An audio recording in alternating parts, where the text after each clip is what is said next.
This is a story of how I became a celibate monk for a year and a half and how it completely transformed my relationship to my body, my sexuality, and the relationships in my life. If your womb feels full and stagnant, you feel the umbilical cords and the ties of past partners attached to you, you feel exhausted by what is expected of you continuously as a woman from society, from your partner, from your family, celibacy might be a practice that you want to explore. Welcome to the Womben Wellness Podcast. I'm your host, Usha Anandi, and you're in the right place if you're looking to heal yourself as a woman, not just for you, but for all the women who came before you and all the women who will come after. Learn ancient practices, hear vulnerable stories that remind you you're not alone and you're definitely not crazy, and tap into the bravery that it takes to be an undomesticated woman in the world we live in today.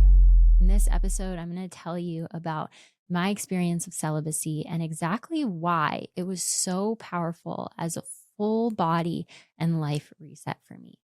But first, let me say that I had never had any plans to become a celibate monk for a year and a half. I have a very healthy sex drive. I am admitting that now on the internet.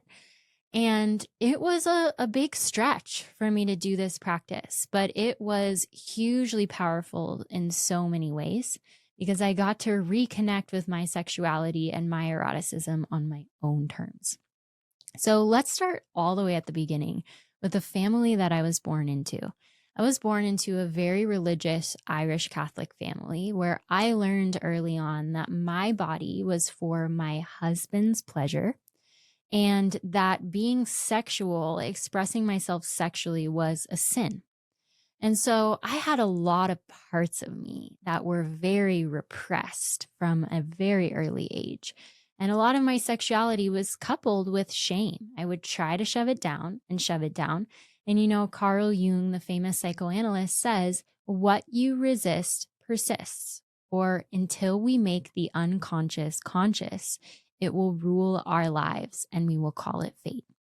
So when a pendulum swings one direction, in order to balance, it swings in the other direction first. And that's exactly what happened for me. So I grew up Catholic, and then around the time of puberty, I went on birth control. And the pill is probably one of the biggest lies ever sold to women because we were sold that suppressing your natural hormonal cycle meant empowerment. And I don't want to negate the benefits of having access to birth control. Absolutely not. It is so beneficial to have choices and options and access. And unfortunately, where I live in the United States, I have to make that clear because there's people trying to take that away from women. But what I do think is interesting is suppressing a natural cycle and informing women that empowerment means not ovulating, not bleeding every month, and getting to have casual sex with whoever you want whenever you want it. So I grew up reading Cosmopolitan magazine. I was always reading like 15 ways to please the man, 15 ways to make him happy, all these things. And then I internalized that idea that if I want to be empowered, if I want to be a empowered feminist woman, I get to have sex with whoever I want, whenever I want. I'm on the pill. I get to do that thing. And so I tried on that role. I tried on that version of empowerment. And I pretty quickly found that for me, having casual sex with people wasn't my alley. It wasn't my path. I would struggle with bacterial vaginosis and yeast infections after I would have different partners. And I increasingly felt this sense of shame, this sense of degradation, that I wasn't honoring myself and the preciousness of my body and my life force, that I was just giving it away because it was what I was supposed to do, quote unquote, if I wanted to be the cool girl, if I wanted to be the feminist. And so I retreated a little bit into myself, as an Aquarius rising does. I retreat into myself. I lock myself away in a room. And I went to Thailand. When I started studying with one of my teachers in Thailand, her name is Ham Prang, I studied this modality called womb lifting. And in this training, it's very powerful. We go in and it's about a 4-hour long session that you get on your uterus. and you're being massaged and touched, and herbal boluses, which are like big bags filled with warming herbs, are being pushed all over your body, which is so pleasurable. And it's very powerful. So I was getting these hour-long womb healing sessions every day for like a week and a half. And after about 4 days, this really weird thing started happening. I started to get visions in my dreams of every man I had ever been with. And then every single serious relationship I had ever had in my life, from high school all the way on, every single one of those men reached out to me. One of them WhatsApped me, one of them emailed me, a few of them messaged me on Instagram. It was like all of a sudden, all of these cords that were attached to my womb, all of these energetic imprints that I was holding in my uterus was being lifted out of my body through this womb work. And I realized in a very deep embodied way that our tissues hold the record of our lived experience. And that includes the energy and the imprints and the entanglements from people that we've slept with. Now, some of those energies are beautiful and things that you might want to keep in your body forever because they're precious. For me, some of those energies were not beautiful. Some of them were not led with 100% consent. So there was a lot there that I wanted to let go of so that I could more fully come into myself and occupy those parts of me that were holding foreign energy. So when I was in Thailand and I started to get all of these visions of men coming to me in my dreams, and my past serious partners started reaching out to me, it was a really trippy thing that was happening. And it got me closer to this part of myself that liked to use people and fill myself up with attention, with admiration, with validation in order to feel full in myself. So from a very young age, I mean, I'm not going to lie, y'all, I've got 4 major signs in Leo. I love attention. I love admiration. But it was more than that. Working for my father's approval, constantly grinding to hear that my mother was proud of me. This set me up to have some parts that were really craving attention. And I realized at this time that I was never addicted to substances. Sure, I dabbled with psychedelics and other drugs in my coming of age, but whenever I needed to stop, I could just stop and walk away. And so I thought, oh, I don't have an addictive personality. This is so great. I can explore freely and not worry about it. And then as I got to this experience, I looked back on my relationship history and I realized, oh, I'm not addicted to substances. I have addictive parts that attach on very deeply to people. And one of the ways I was trying to empower myself as a woman was by getting validation, by having people use and enjoy my body, because that's all I thought I had to offer. And I want to create space for nuance here to say that I love and support and celebrate women who share and flaunt and show how beautiful their bodies are. I mean, women are beautiful. We are magical and gorgeous. And I have a real problem with a culture and a society that teaches us the most valuable thing we have to give is our body, when true femininity is rooted in so much deeper than that. It is completely irreplaceable and we can't replicate it. No matter how hard we try, nothing can replace what women can bring when they are aligned and alive and connected with themselves. And that goes so much deeper than the body. And so here I was in my early 20s in this little hut in Thailand, looking back at this string of relationship and sexual history that I had, realizing that I carried the imprints of all of these partners and that I had been prostituting, in a sense, if you think about the archetypal energy, my preciousness out for crumbs. Crumbs. There's this story that I learned when I was in India, and it's of Brahma, the creator, he who created the whole universe, and the goddess Maya. And in this story, it said that Brahma, who created everything, got kind of bored. And he looked at the goddess Maya and he said, Maya, I'm bored. And she said, Brahma, let's play a game. And so Maya took Brahma, who is the creator, who is God, who is divine, whatever word you want to insert here, love, presence, joy. And she split Brahma into 1,000,000 tiny pieces and hid a piece of that divinity in every living thing. And at this moment in Thailand, I realized I had forgotten who I was.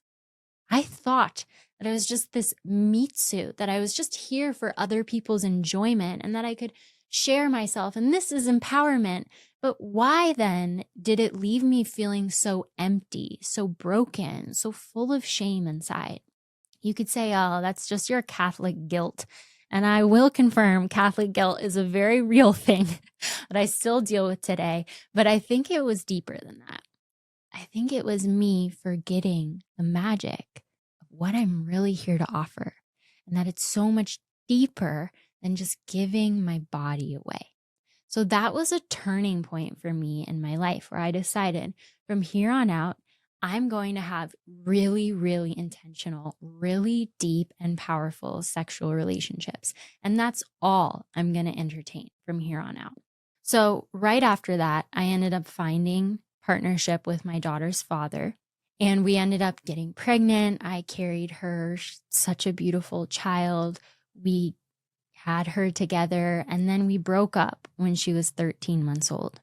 And for anyone listening who's ever gotten pregnant, carried a baby, had that baby, breastfed that baby for years, you know the toll it takes to share your body with another human. 10 out of 10 would recommend. Such a powerful, really psychedelic, shamanic experience to just be alive and have a womb and be a woman. And also takes a lot of resources to do that, to constantly share yourself and your body to grow another being. And so I found myself after a riveting postpartum, after losing a family that I didn't think I would lose, after our family broke up and recreated itself in a different form. And I was grieving and I was tired. And I was like, you know what? I need to feel myself again. And for anyone listening who's ever gotten absorbed in something that just feels like it swallowed you, ate you up, and spit you back out in a different shape, it digested you and changed you, and now you can't even recognize yourself. That's what motherhood did to me. It shattered me into 1,000,000 pieces and annihilated who I thought I was pretty much daily for the first 2 or 3 years. And so here I was, just had a baby, just broke up with my daughter's father, and everyone was telling me, you should get back out there. You know, you should go and find your man. And I remembered where I was in Thailand. I remembered that feeling of really orienting towards myself, not focusing on men, not focusing on being desirable, on being sexy, on being wanted.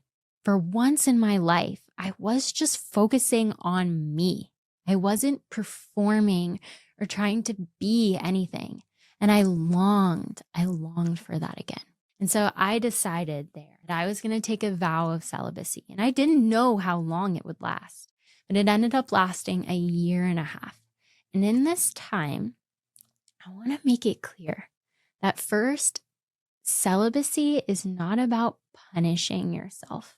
Celibacy is not even about refraining. I think I said that at the beginning of the podcast. And when it came out of my mouth, I was like, ooh, I don't like that. I don't like to refrain. And it's about channeling your energy in the most aligned way. And your womb space in the Vedas, they talk about the chakras, which are these spinning wheels of energy in your body. And the second chakra, which is your womb space, your sacral center, is called the Svadhisthana chakra. And that loosely translates to one's own abode. And that's in the Hatha Yoga Pradipika that they talk about that definition, one's own abode. Think about that. Think about how much women are taught to just give that energy away, whether it's their creative energy, their nurturing energy, their sexual energy. We are the prize and everyone wants a taste of it. And when you realize that in your life, that you are the queen, and when you sit on the throne of your womb space, when you sit in the energy of your aliveness, your magnetism, and you focus on nourishing the most important thing, which is your aliveness, your connection to divinity, everything gets magnetized to you. It's a completely different energy than going out into the world and seeking. When you sit in your one's own abode, like the queen you are, and you sit on your throne and you know, when I am in this queen energy, everything I want comes to me. And that's what celibacy was about for me. It wasn't about men are bad, I hate men. Although honestly, I did have a lot of healing to do around men after breaking up with my daughter's father. I'll talk about that on an episode soon. And it was more about, I want to be so filled with me, no one else. I don't want anyone's desires, anyone's projections, anyone's expectations. I don't want anyone else's energy. For once in my life, I want a prolonged period of being filled with just me. So that's what I did for a year and a half.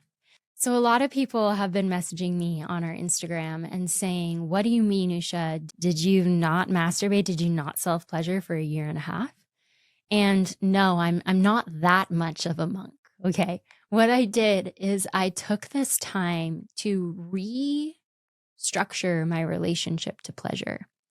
So much of my life had been based on performing, had been based on validating men that their performance was good. And so I remember with my first boyfriend, I would fake all of my orgasms. It's like he didn't know what he was doing. I didn't either. And instead of being embodied in my system, because I was so young and I didn't know my body, I would just make noises and pretend like I enjoyed it, like I thought good girls were supposed to do, so that their man could feel like he was a man. And after that relationship, I promised to myself I would never fake my pleasure again. And that sent me on this journey of discovering, what is it that I like? But I realized when I was celibate that so much of my pleasure was being outsourced and projected on another.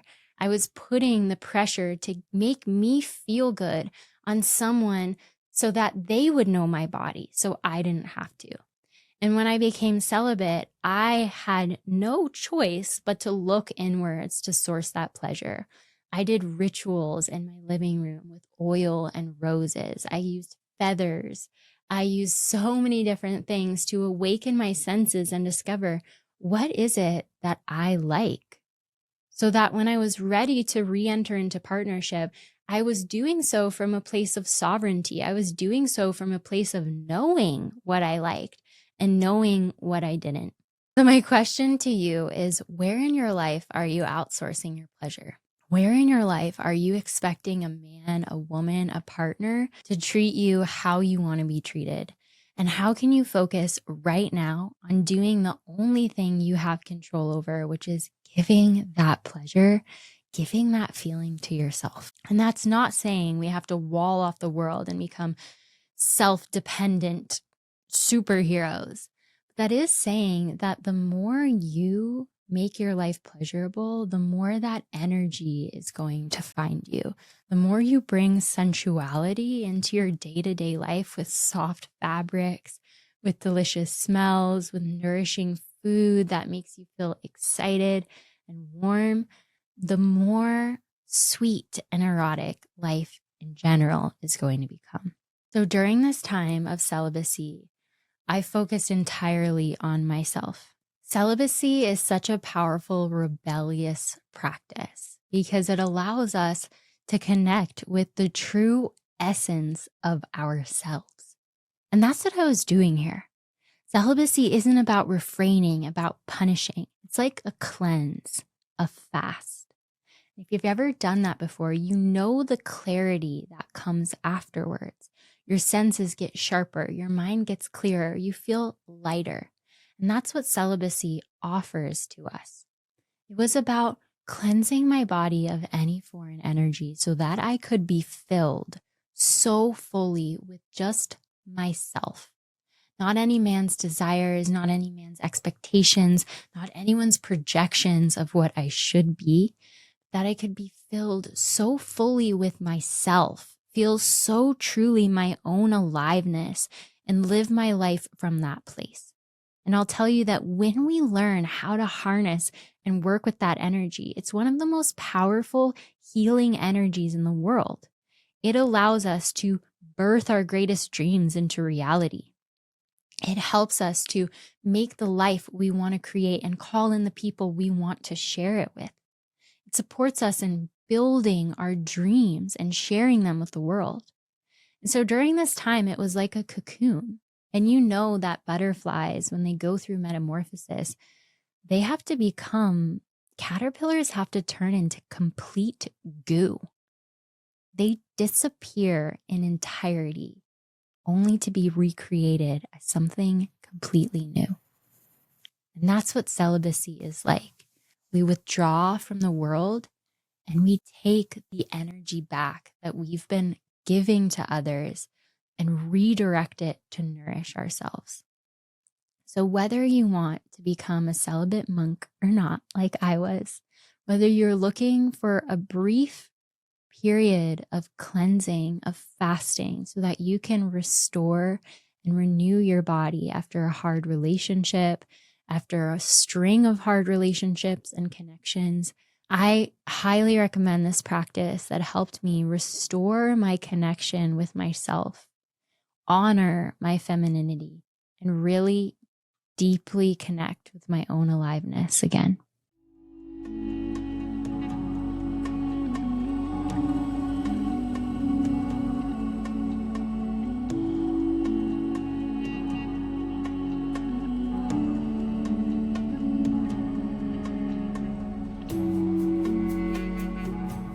Thank you so much for tuning in to the Womben Wellness Podcast.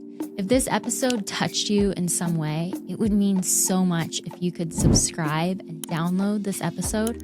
If you want to learn more about my work, you can go to wombenwellness.com or come say hi on Instagram, send me a message, and tell me what you loved about the show.